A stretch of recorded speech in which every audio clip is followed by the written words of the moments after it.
नमस्कार दोस्तों। आप सभी लोग किसी न किसी कंपनी में काम कर रहे होंगे और उस कंपनी में जहां आप काम कर रहे हैं आपकी सैलरी का 12% काट कर पीएफ अकाउंट में जमा होता होगा। लेकिन दोस्तों, आपने कभी यह सोचा है कि पीएफ क्या है, इसका सही मायने में क्या काम है और पीएफ के अलावा पीएफ के और कितने रूप हैं?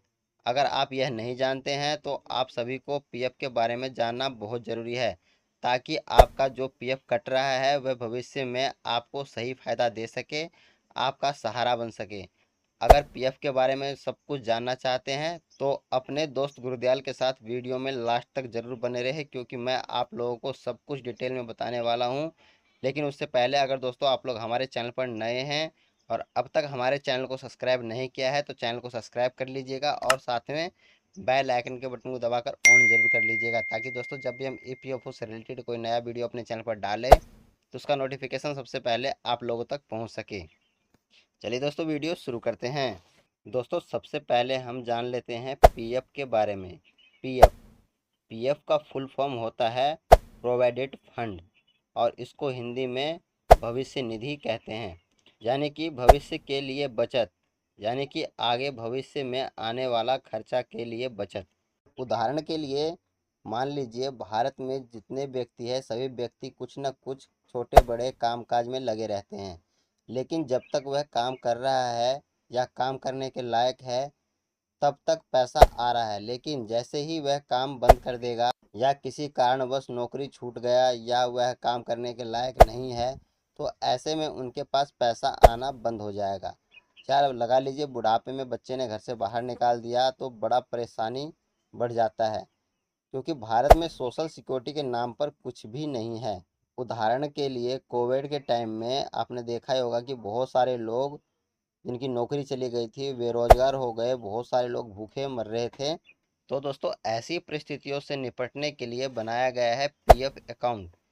यह एक तरह का गुल्लक होता है। जैसे दोस्तों बचपन में हम लोगों ने गुल्लक का यूज किया ही होगा, उसी तरह का गुल्लक बनाया है सरकार ने और उस गुल्लक का नाम दे दिया प्रोविडेंट फंड। अब दोस्तों, इसे बार बार प्रोविडेंट फंड या भविष्य निधि तो हम कह नहीं सकेंगे, इसलिए इसको शॉर्टकट में पीएफ कह देते हैं। अब चलिए दोस्तों, हम जान लेते हैं कि प्रोविडेंट फंड क्या होता है। तो दोस्तों, प्रोविडेंट फंड एक तरह का अकाउंट है, यानी कि खाता है।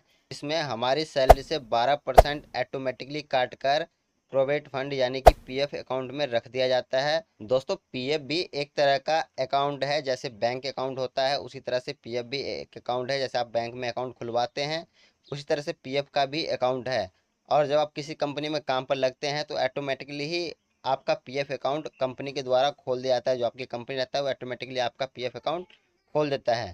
दोस्तों, पीएफ में जो पैसा जमा किया जाता है वो लॉन्ग टाइम के लिए होता है। ऐसा नहीं कि आज पैसा डाला और कल निकाल लिया।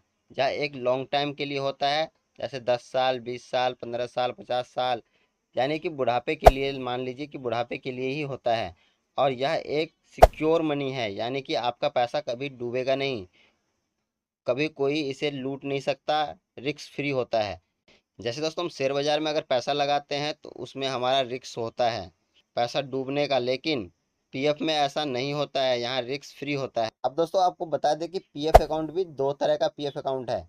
एक है ईपीएफ और दूसरा है पीपीएफ। यहाँ तक दोस्तों आपके समझ में आ गया होगा, लेकिन दोस्तों आपको बता दें कि ईपीएफ में पीपीएफ के अलावा जीपीएफ और वीपीएफ भी आता है।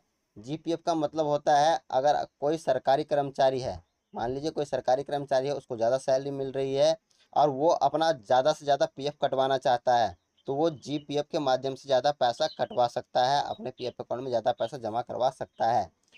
और वीपीएफ यानी कि लगा लीजिए कोई प्राइवेट कर्मचारी है और उसको ज़्यादा वेतन मिल रहा है, ज़्यादा महीने का पैसा आ रहा है और उसके पास बचत है, तो वो चाहता है कि मैं और एक्स्ट्रा पीएफ कटवाऊं, तो वो यहाँ पे बीपीएफ के माध्यम से ज़्यादा पीएफ कटवा कर अपने पीएफ अकाउंट में जमा करवा सकता है।